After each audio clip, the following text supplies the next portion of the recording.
আসসালামুআলাইকুম dear learners, আশা করি সকলেই ভালো আছেন। তো আজকের আমার ভিডিওর একটা নিউ টপিকস নিয়ে হাজির হয়েছি আপনাদের সামনে। তো আমার টপিকস, আমরা ডিরেক্ট টপিক্সে চলে যাই কথা না বাড়িয়ে। তো আমাদের টপিকস হচ্ছে নাউন। আজকের টপিক্স কি? Noun.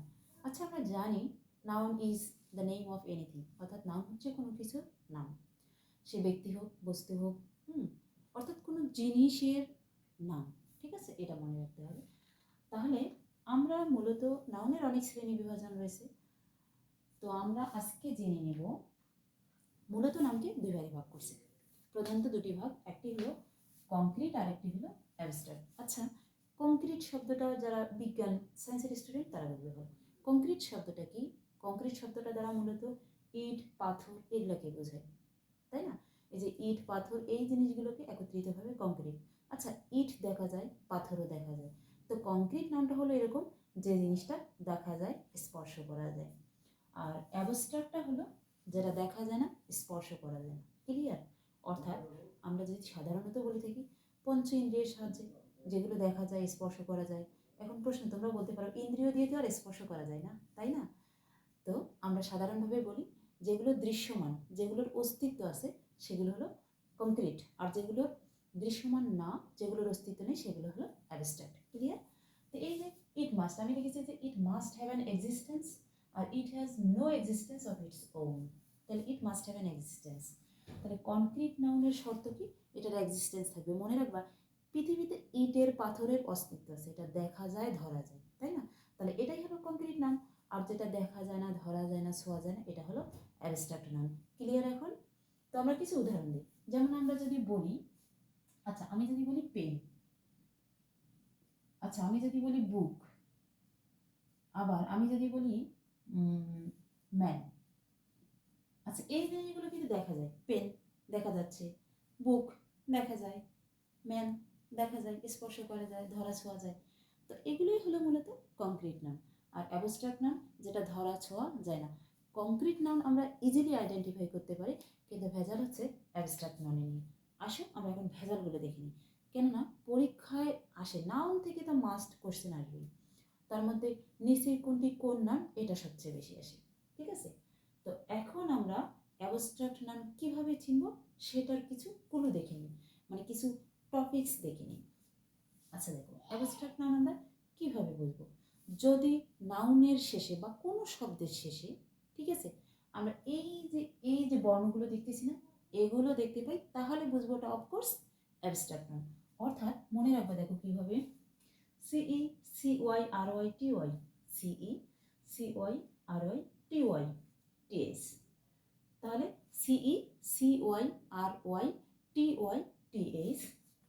Hood ness dom ment, hood ness dom meant শন, এটাও শন, দুটার উচ্চারণই কিন্তু শন, টিআইওএন, এটাও শন। যেমন এক্সামিনেশনে টিআইওএন আছে, আবার এটাও শন, দুইটার উচ্চারণই শন।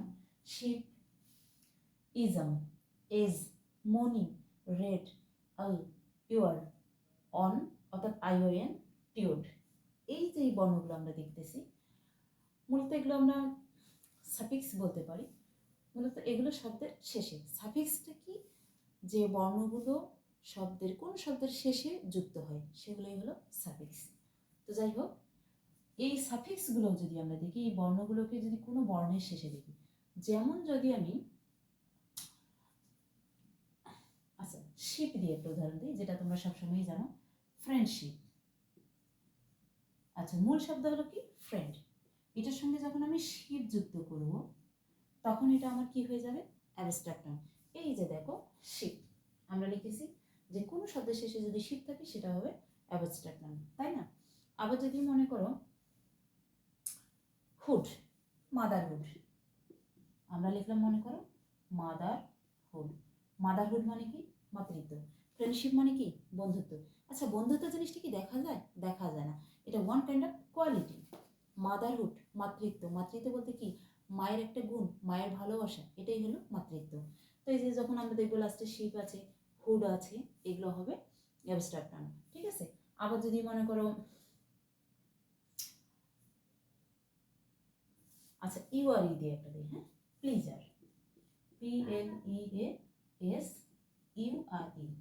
আচ্ছা এই যে দেখো লাস্টে ইউআই, প্লিজার। প্লিজার মানে কিন্তু আনন্দ, তাই না?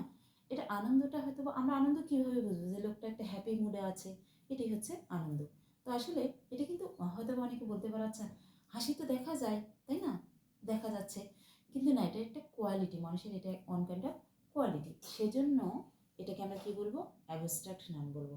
তাহলে এই যে যে এখানে যে আমরা শব্দগুলো পেলাম, শব্দ তো না, বর্ণগুলো, যেগুলো কোনো শব্দের শেষে যুক্ত হবে, এই শব্দগুলো দিয়ে কী কী শব্দ হতে পারে এবং ইম্পর্ট্যান্ট যে শব্দগুলো কি, এটা নিয়ে এটা অনেক বড় হবে ডিসকাশনটা। এই জন্য আমি এখানে জাস্ট আজকে ক্লুগুলো দিয়েছি।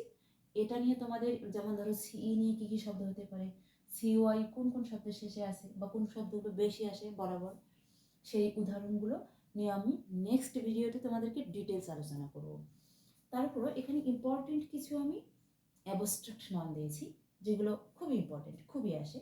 যেমন আমি দিয়েছি ফিজিক্স, গ্রামার। ফিজিক্স তো বোঝোই, একটা সাবজেক্ট, পদার্থ, গ্রামার।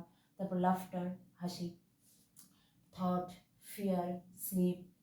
তারপর তোমার music, theft, love, favour. Favour শব্দের বানান দুটোই ঠিক, এই ফেভার এটাও ঠিক, এটাও ঠিক।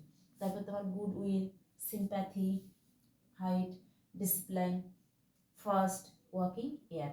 এই যে শব্দগুলো আমরা দেখতেছি, এগুলো হলো কিন্তু অ্যাবস্ট্রাক্ট নাউন। এখন প্রশ্ন হচ্ছে, তোমাদের মধ্যে প্রশ্ন থাকতে পারে, আচ্ছা এতগুলো শব্দ কি আর মনে রাখা যায়? হ্যাঁ, অফকোর্স মনে রাখা যাবে, তবে সেটার একটা কৌশল লাগবে, মনে রাখার একটা কৌশল লাগবে। এই যে শব্দগুলো দেখতেছো না, এই শব্দগুলো তোমরা কিভাবে মনে রাখতে পারবে সেটা আমি মনে করো গল্প আকারে তোমাদেরকে নেক্সট ভিডিওতে গল্প আকারে বুঝাই দেবো বা গল্পের মাধ্যমে বলবো, যাতে তোমাদের এই শব্দগুলো মাথায় থাকে, ঠিক আছে? তো এই যে যে কোন কোন শব্দের সঙ্গে এই যে শেষে এই বর্ণগুলো থাকবে সেগুলো, এবং আমরা কিভাবে বুঝবো, কিছু ইম্পর্টেন্ট ওয়ার্ড লিখে তোমাদেরকে আমি ডিটেলস আলোচনা করবো নেক্সট ভিডিওতে, এবং এটা যে কিভাবে মনে রাখবে সেই কৌশলটা, সেটার ডিটেলস তোমাদেরকে নেক্সট ভিডিওতে আলোচনা করবো। তো সে পর্যন্ত নেক্সট ভিডিও দেখার আমন্ত্রণ রইল। তোমরা নেক্সট ভিডিওর জন্য অপেক্ষা করো। আসছি নেক্সটে নতুন ভিডিও নিয়ে। আসসালামু আলাইকুম।